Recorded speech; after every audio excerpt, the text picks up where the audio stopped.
बहुत समय पहले की बात है, जब देवताओं और असुरों के बीच भयंकर युद्ध हुआ करता था।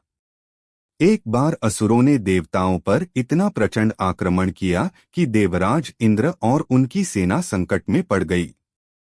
देवता युद्ध तो कर रहे थे, लेकिन असुरों की शक्ति लगातार बढ़ती जा रही थी। इंद्र को लगने लगा कि इस युद्ध में देवताओं की विजय आसान नहीं होगी। चारों ओर निराशा का वातावरण था।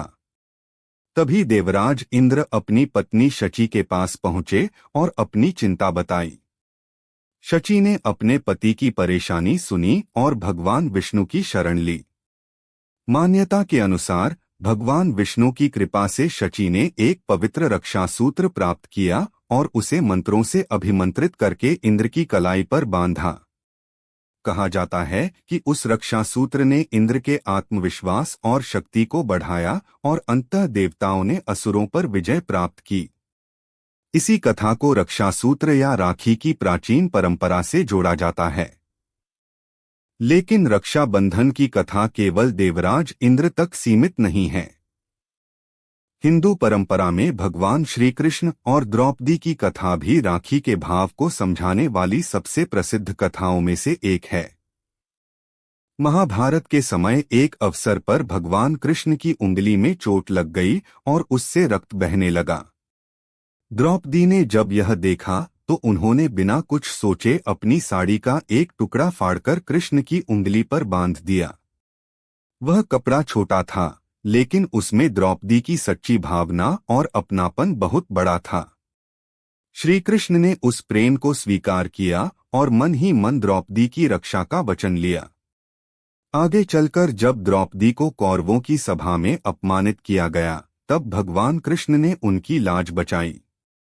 इस कथा को भाई बहन के प्रेम और रक्षा के पवित्र भाव से जोड़ा जाता है। यही कारण है कि राखी को केवल धागा नहीं माना जाता। इसके पीछे प्रेम, विश्वास और सुरक्षा की भावना छिपी होती है। बहन जब भाई की कलाई पर राखी बांधती है तो वह केवल एक रस्म पूरी नहीं करती, बल्कि अपने भाई के सुख, स्वास्थ्य और लंबी उम्र की कामना भी करती है। भाई भी अपनी बहन की रक्षा और सम्मान का संकल्प लेता है। हालांकि प्राचीन कथाओं में रक्षा सूत्र का स्वरूप आज की राखी से अलग था, लेकिन उसका मूल भाव एक ही था, अपने प्रिय व्यक्ति के लिए मंगल और सुरक्षा की कामना। एक अन्य प्रसिद्ध पौराणिक कथा राजा बलि और माता लक्ष्मी से जुड़ी है। कहा जाता है कि जब भगवान विष्णु ने वामन अवतार लेकर राजा बलि से 3 पग भूमि मांगी और फिर तीनों लोकों को अपने चरणों से नाप लिया, तब भगवान विष्णु ने राजा बलि की भक्ति से प्रसन्न होकर उसे वरदान दिया। कथा के अनुसार भगवान विष्णु राजा बलि के द्वार पर रहने लगे। इससे माता लक्ष्मी चिंतित हो गईं, क्योंकि वह भगवान विष्णु को अपने साथ वापस ले जाना चाहती थीं। तब माता लक्ष्मी ने राजा बलि को अपना भाई मानकर उसकी कलाई पर रक्षा सूत्र बांधा और उसे मिठाई खिलाई। राजा बलि ने बहन से उपहार मांगने को कहा। माता लक्ष्मी ने भगवान विष्णु को अपने साथ ले जाने का वर मांगा। राजा बलि ने अपनी बहन की इच्छा स्वीकार कर ली। यह कथा भी रक्षा बंधन के पवित्र रिश्ते और वचन की शक्ति को दर्शाती है। रक्षा बंधन की एक विशेषता यह भी है कि इसमें केवल रक्त का रिश्ता जरूरी नहीं माना गया। भारतीय संस्कृति में प्रेम और विश्वास से बना रिश्ता भी उतना ही पवित्र माना गया है। इसलिए कई स्थानों पर बहन अपने भाई के अलावा परिवार के अन्य प्रियजनों को भी रक्षा सूत्र बांधती रही हैं। पुराने समय में ऋषि मुनि भी अपने शिष्यों और यजमानों की कलाई पर रक्षा सूत्र बांधते थे। यह सूत्र उनके लिए मंगल, सुरक्षा और धर्म के मार्ग पर चलने का प्रतीक माना जाता था। अब सवाल आता है कि आखिर रक्षाबंधन का पर्व किस दिन मनाया जाता है। हिंदू पंचांग के अनुसार यह पर्व श्रावण मास की पूर्णिमा को मनाया जाता है। सावन का महीना भगवान शिव को समर्पित माना जाता है और इसी पवित्र महीने की पूर्णिमा पर भाई बहन के प्रेम का यह पर्व आता है।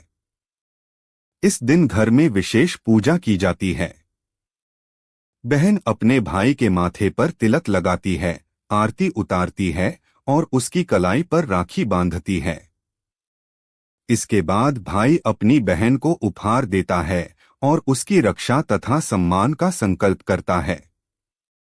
राखी बांधने की रस्म देखने में छोटी लगती है, लेकिन इसके पीछे बहुत गहरा संदेश है।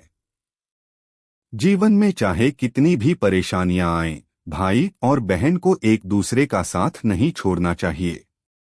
बचपन में जिन भाई बहनों के बीच छोटी छोटी बातों पर झगड़े होते हैं, वही बड़े होकर एक दूसरे की सबसे बड़ी ताकत बन जाते हैं। राखी उस बचपन की यादों और जीवन भर के रिश्ते को फिर से मजबूत करने का अवसर देती है।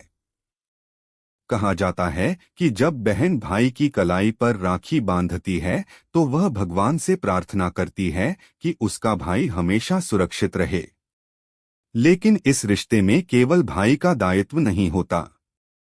भाई की तरह बहन की भी सुरक्षा, सम्मान और खुशियों की जिम्मेदारी होती है। इसलिए आज के समय में रक्षाबंधन का अर्थ केवल भाई द्वारा बहन की रक्षा करने तक सीमित नहीं रहना चाहिए। यह एक दूसरे के सम्मान, सहयोग और जीवन भर साथ निभाने का संकल्प भी है। रक्षाबंधन से जुड़ी कथाओं में भगवान कृष्ण और द्रौपदी की कहानी सबसे भावुक संदेश देती है। द्रौपदी ने कृष्ण की उंगली पर कपड़े का छोटा सा टुकड़ा बांधा था। उन्होंने बदले में कुछ नहीं मांगा था, लेकिन कृष्ण ने उस प्रेम को कभी नहीं भुलाया। इससे हमें यह सीख मिलती है कि सच्चे रिश्तों में उपहार की कीमत नहीं देखी जाती, भावना देखी जाती है। कभी कभी एक छोटा सा प्रेम भरा काम जीवन भर के रिश्ते को मजबूत कर देता है। इसीलिए राखी को केवल बाजार से खरीदा हुआ सुंदर धागा समझना सही नहीं है। असली राखी वह है जिसमें स्नेह और विश्वास बंधा हो। बहन के लिए भाई की कलाई पर बांधा गया धागा उसके प्रेम का प्रतीक है और भाई के लिए वही धागा बहन की भावनाओं की याद दिलाता है। आज राखियां अलग अलग डिजाइन और रंगों में मिलती हैं, लेकिन उनका वास्तविक महत्व उस भावना में है जो राखी बांधते समय दोनों के दिल में होती है। रक्षाबंधन का एक और सुंदर पक्ष यह है कि यह परिवार को एक साथ लाता है। दूर रहने वाले भाई बहन इस दिन एक दूसरे से मिलने की कोशिश करते हैं। घर में मिठाइयां बनती हैं, पूजा होती है और पुराने दिनों की यादें ताजा होती हैं। कई बार भाई अपनी बहन को उपहार देता है, लेकिन बहन के लिए सबसे बड़ा उपहार भाई का प्रेम और उसके जीवन में उसकी मौजूदगी होती है। समय बदल गया, जीवन बदल गया और रिश्तों को निभाने के तरीके भी बदल गए, लेकिन राखी का भाव आज भी वही है। पहले रक्षा सूत्र साधारण धागे के रूप में बांधा जाता था, आज वह सुंदर राखी के रूप में दिखाई देता है।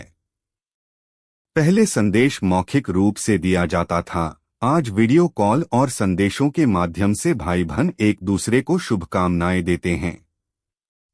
साधन बदल गए हैं, लेकिन प्रेम की भावना नहीं बदली।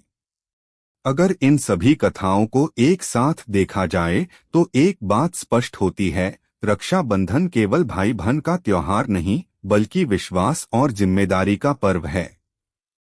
इंद्र और शची की कथा में रक्षासूत्र संकट के समय आशा का प्रतीक बनता है।